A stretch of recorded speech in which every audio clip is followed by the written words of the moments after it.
What's going on? It's Astronaut H, and this is the What More Do You Want Network. Now, in this video, I will be discussing tonight's game between the Minnesota Timberwolves and Oklahoma City Thunder play-in post game.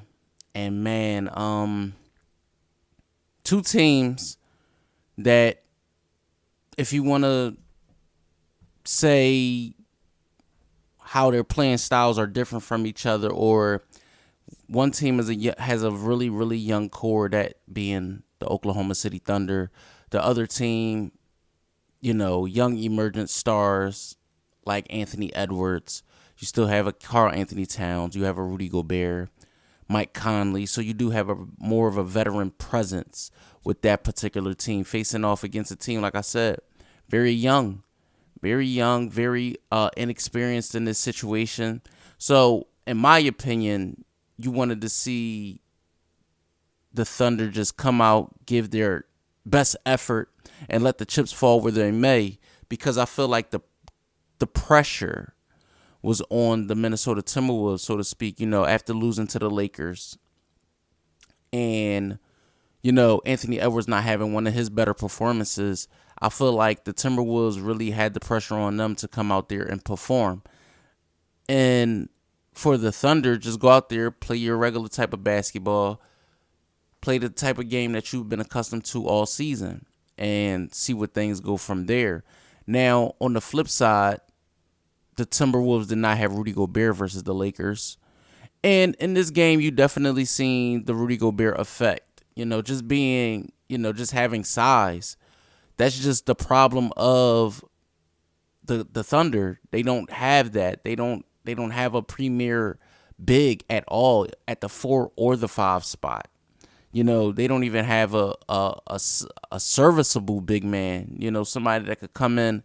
Let's say I'm going to use this player for example, like a JaVale McGee or a Bismack Biyombo, like guys like that, just serviceable bigs to come in, give you some minutes, maybe take some fouls here and there, alter shots, things like that. So guys like Karl Anthony Towns and Rudy Gobert was able to dominate, so to speak, on the glass.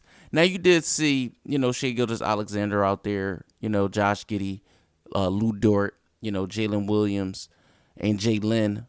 But I feel like in this particular game, you needed guys to take it up another level, in this atmosphere, being the road team.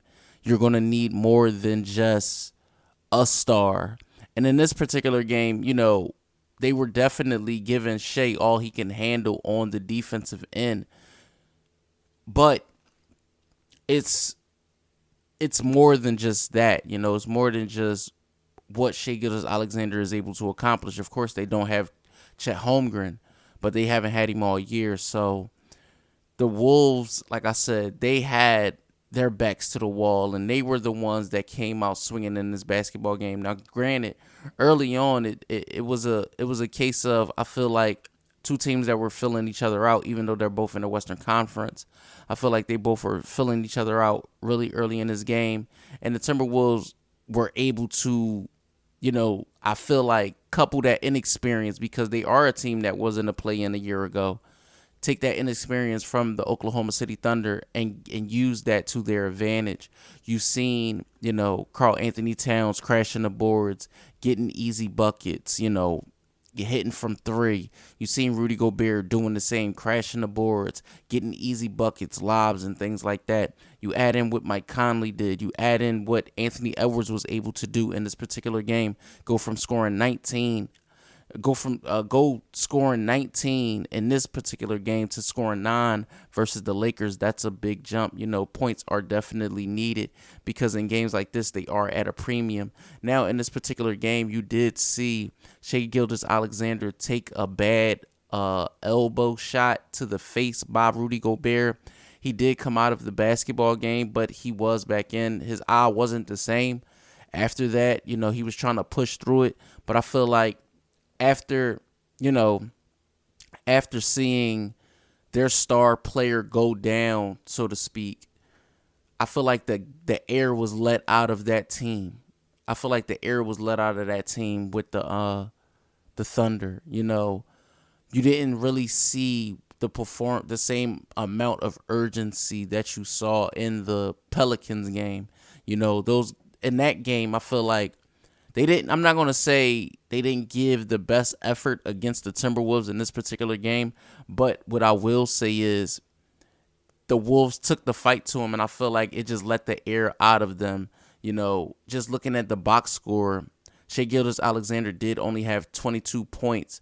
He shot 5 of 19. Everywhere he was turning, it was a double team, honestly. He went 12 of 12 from the field, did have 7 rebounds, did have 3 blocks, a steal, four personal fouls, and 3 assists. So it wasn't that bad of a performance, but you've come accustomed to him scoring 30 and 30 plus, and I had him scoring 30 plus in this particular game. For the Timberwolves, they had 3 guys with over 10 rebounds or more, and that was Karl Anthony Towns, Rudy Gobert, and Anthony Edwards with 11, 10, and 10 respectfully. You seen Cat with 28 big points. Rudy Gobert even gave them 21 points. Anthony Edwards with 19, Mike Conley with 14, Nickeil Alexander, who was a big push for them, with 12, Kyle Anderson with 11. And like I said, the Minnesota Timberwolves winning this basketball game by, a score of 120-95. Like I said, in the second half, they just pulled away and showed why, they were the better team in this particular instance in this basketball game. The Oklahoma City Thunder only scored 17 points in the fourth quarter, and that was their lowest scoring quarter, coming off of 31 points scored in the third. So, the Minnesota Timberwolves, rightfully so, pulled out a win, did what they were supposed to do against the Oklahoma City Thunder, and now they go on to play in the playoffs versus the Denver Nuggets in the first round in the 8-1 matchup in the Western Conference of the NBA playoffs, man. You have to tip your hat and clap, for the Oklahoma City Thunder. A lot of people did not see them making it this far this soon. I believe their ceiling is very high. They have a star already in Shea Gilgeous-Alexander, an emerging star in Josh Giddey. They already have a core and nucleus of young talent, a illustrious amount of draft picks. So I'm curious to see what they do with that. And don't forget, Chet Holmgren will be back next season. So they don't have too much to hang their hat on. You wish Shea Gilgeous-Alexander a speedy recovery and his injury that he's dealing with. But other than that, the Minnesota Timberwolves go on to face against the Denver Nuggets. Should be a very exciting series between two teams that I feel like could match up fairly well. Could match up fairly well. And I will do a video on that before game 1 and give you guys my pick for that matchup in that series. But as for this video, let me know what you guys think in the comments down below. Oklahoma City Thunder fans, Minnesota Timberwolves fans, NBA fans, or if this is just your first time tuning into this channel, let me know what you think in the comments down below. Don't forget to like, comment, subscribe, hit the notification bell so you can know anytime a video is being uploaded to this channel. It's Astronaut H. This is the What More Do You Want Network, and I'll catch you guys on the next video.